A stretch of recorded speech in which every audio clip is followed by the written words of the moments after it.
Hello everyone, welcome back to the channel. আজকে doctor Shyamaprasad মুখোপাধ্যায়ের ওপর একটি বক্তৃতা শেয়ার করছি। মাননীয় প্রধান শিক্ষক মহাশয়, শ্রদ্ধেয় শিক্ষক শিক্ষিকাবৃন্দ এবং আমার প্রিয় সহপাঠী বন্ধুরা, সবাইকে আমার আন্তরিক প্রণাম ও শুভেচ্ছা জানাই।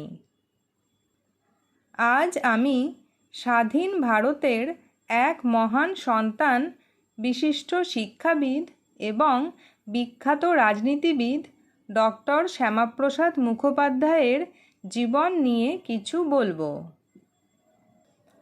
1901 সালের 6ই জুলাই কলকাতায় তাঁর জন্ম হয়। তাঁর বাবা ছিলেন বাংলার বাঘ নামে পরিচিত স্যার আশুতোষ মুখোপাধ্যায়। শ্যামাপ্রসাদ ছোটবেলা থেকেই পড়াশোনায় খুব ভালো ছিলেন। মাত্র 33 বছর বয়সে তিনি কলকাতা বিশ্ববিদ্যালয়ের উপাচার্য হয়েছিলেন। তিনিই ছিলেন সেই সময়ের সবথেকে কম বয়সী উপাচার্য।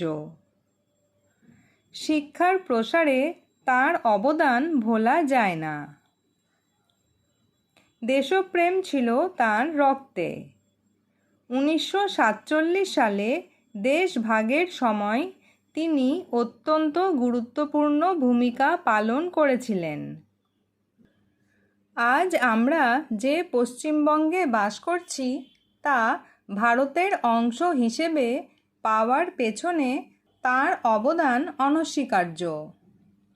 তিনি সবসময় বলতেন, ভারত একটি অখণ্ড দেশ। তাঁর কাছে দেশের একতা ছিল সব কিছুর ওপরে। তিনি স্বাধীন ভারতের প্রথম শিল্পমন্ত্রী ছিলেন। পরে তিনি ভারতীয় জনসংঘ নামে একটি রাজনৈতিক দল গড়ে তোলেন।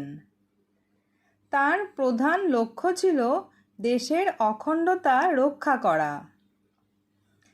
তিনি চেয়েছিলেন সারা ভারতে যেন একই নিয়ম বা আইন চলে। 1953 সালের 23শে জুন এই মহান দেশপ্রেমিকের মৃত্যু হয়। আজ তিনি আমাদের মধ্যে নেই, কিন্তু তাঁর সাহস ও আদর্শ আমাদের মতো ছাত্রছাত্রীদের জন্য এক বড় অনুপ্রেরণা।